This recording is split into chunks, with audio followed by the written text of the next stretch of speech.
morning, America! Welcome to the show!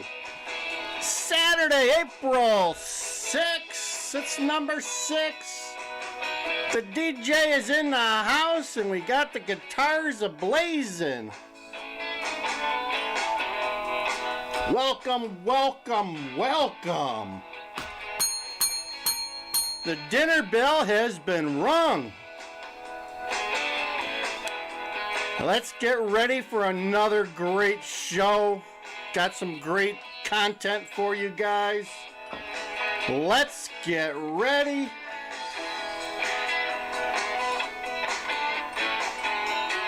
Oh, got my coffee, got my Java for the morning. We're gonna bring the music down and we're gonna get the show rolling. All right, let's get rolling into the show. So, first, I wanted to do an update. The biggest news is TB, tuberculosis. We got an update from Fox on what's going on there. I think I mentioned this yesterday. One of the aldermen said when it comes to measles and tuberculosis, Brandon's been yanking our chain since November. They said they've been dealing with this since November in the shelters, and it's just gotten worse in the last March and February. So we're being lied to again. Yeah, I know. I keep telling you guys that, but that's the way it is. Got to realize that your politicians are lying to you, and you got to be able to think for yourself. You got to be a critical thinker. So let's go to Casey Cronus, the lovely Casey Cronus here, and she gives us an update on what's going on with measles. Ramp up contact tracing at migrant shelters.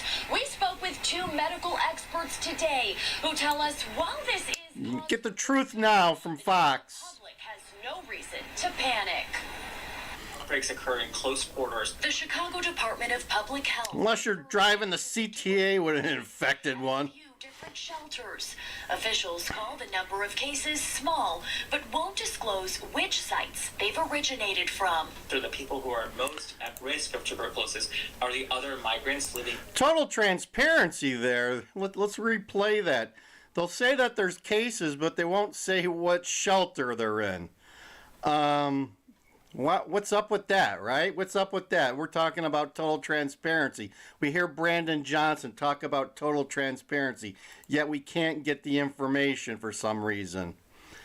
Ah, man, this is the stuff that really pisses me off. Most at risk of tuberculosis are the other migrants living in that shelter. This comes in the midst of a measles outbreak at the Pilsen shelter. There is no effective vaccine against tuberculosis. Tuberculosis is an infectious bacterial. No vaccine, folks. Affects the lungs. It can only be spread by someone with active tuberculosis disease, someone who is actively coughing up these droplets. That is how it gets spread. Dr. Gary Rayshak, a pediatrician with Northwestern Medicine Huntley Hospital, says open-air facilities like shelters can lead to increased transmission. The important thing is trying to figure out who there has the active disease and properly treating them. Meanwhile, city officials say about 10 to 20% of residents of Central and South America have latent TB. Infectious disease specialist at the University of Chicago, Dr. Anuda Hazra, explains latent TB is not transmissible, but can still result in a positive test. Latent tuberculosis can then reactivate to become active tuberculosis at some point in the future. They can still receive anti-tuberculosis therapy to make sure that that latent infection is fully eradicated. So there you go. In order to treat it, they need antibiotics, and I'm hearing that takes up to 30 to 40 days worth of treatment to knock it down. So here I've got, I saw this. I don't know.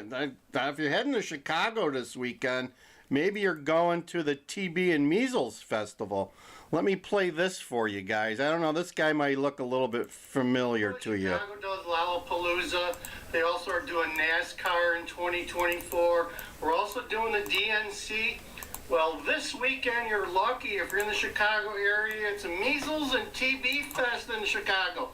Come on out. Tickets are free. If you want, you can get the upgraded tickets where you can get on the CTA stations or the buses and get a better dose. But for the most part, it's free. You just walk around the city of Chicago.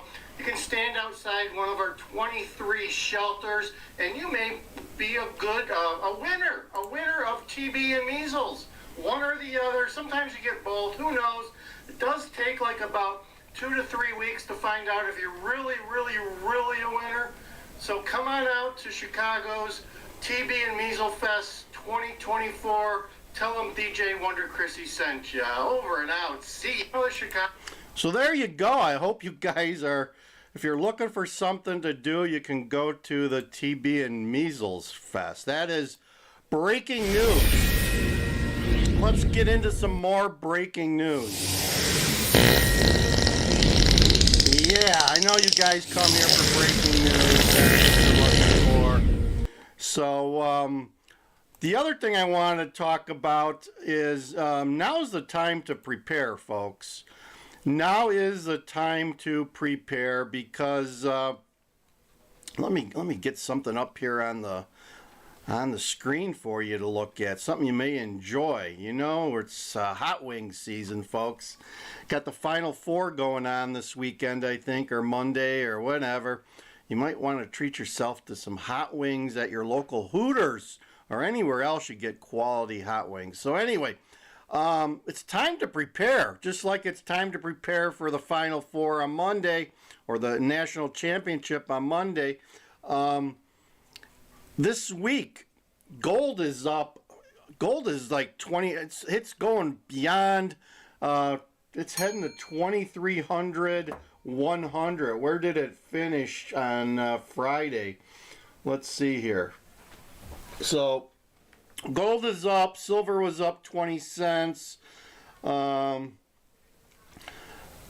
That's not a good sign for the dollar, folks. I'm here to tell you it's not a good sign for the dollar. Gold was up $40, $23.49. So it's headed towards 23,100 or excuse me, 2,400. It's heading to 2,400. Yeah, it's heading to 2,400 pretty quick.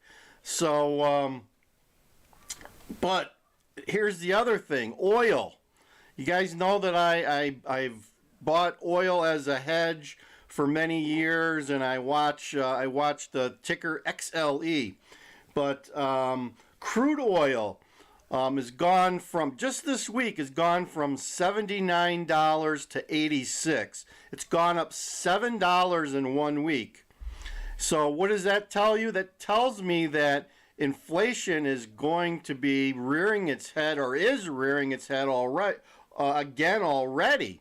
Because if, just to give you guys a little recap of how the economics of oil works, when the prices of oil go up, because everything that's delivered to your store and our shores has to come here with the help of oil in the engines of the boats, the trucks, the trains, whatever, you're going to see your prices of food go up even more now. So we were expecting a gas boost here in the next couple of weeks as they went to summer blend, and as people start using gasoline more in the summer. So supply and demand, right? We got supply and demand. If your demand goes up and your supply's here, you're going to have to pay more to get it. But anyway, time to prepare. Time to get to the grocery store before they start raising prices because of oil.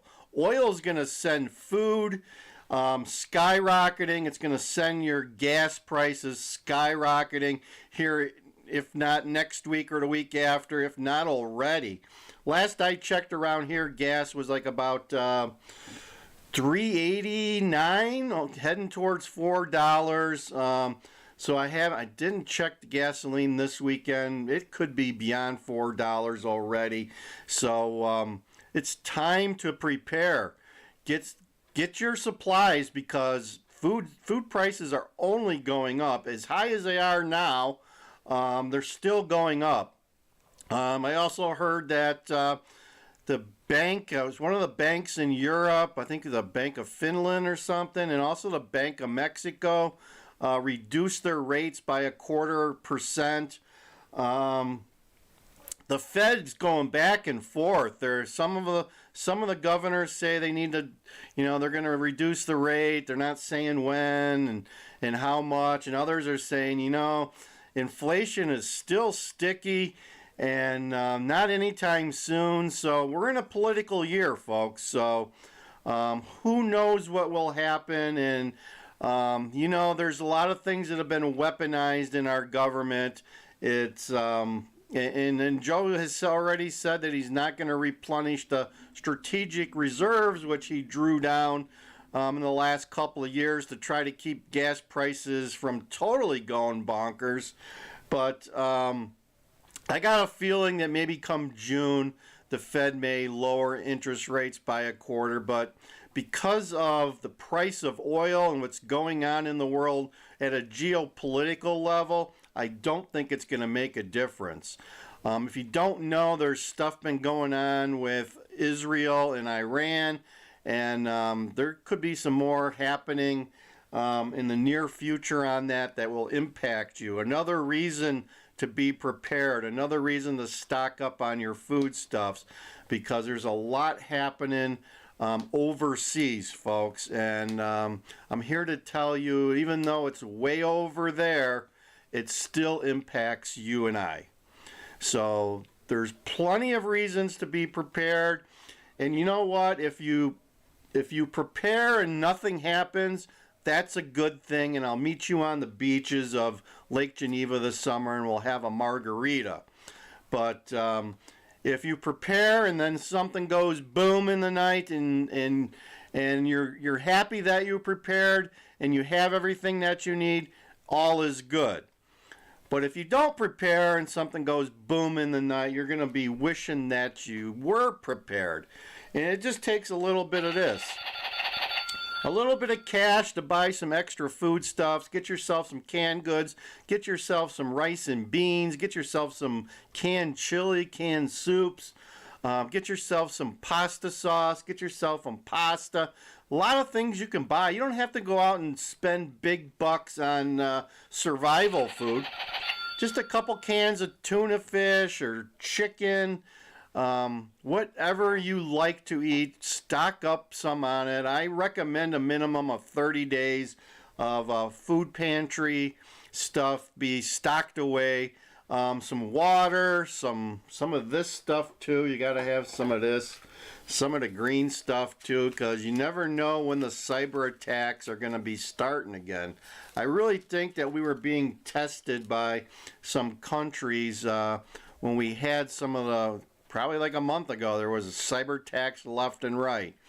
So just a matter of time before we see more of those cyber attacks, and they may be more malicious than they were the last round. So cyber attacks are a real threat, folks, and if they can get to your bank or the banking system, we would be screwed. Okay, so there you go.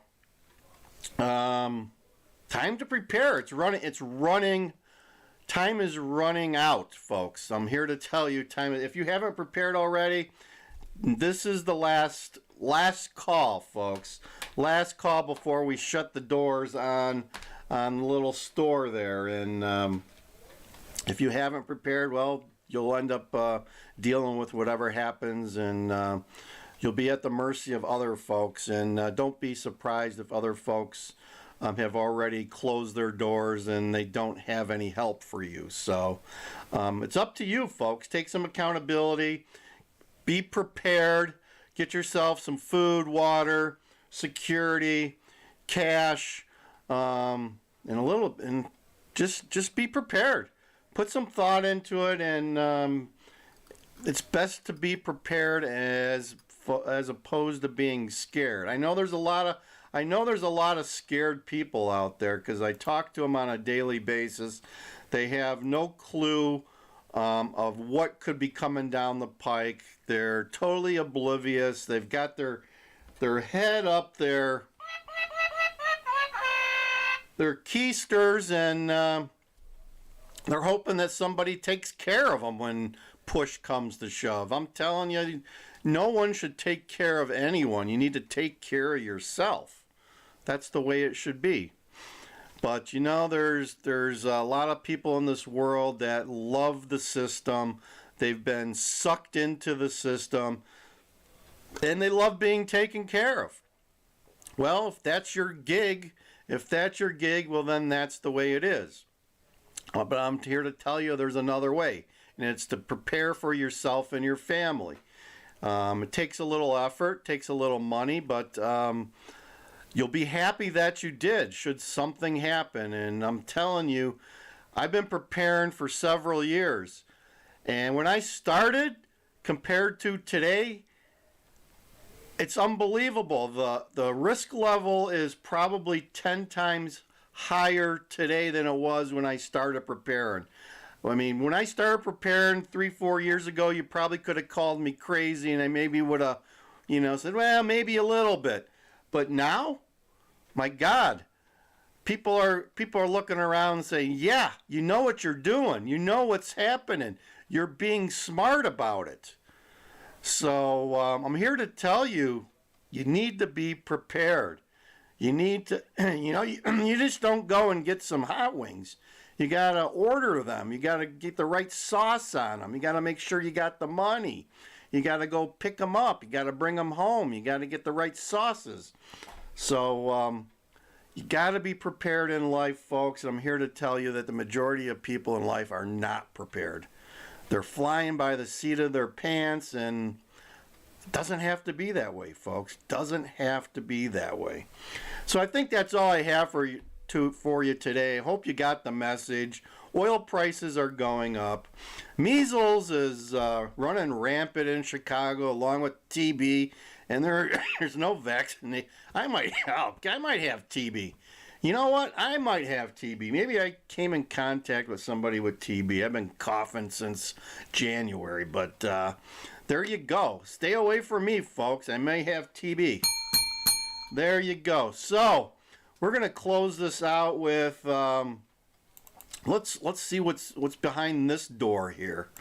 Blank Stare Part 2.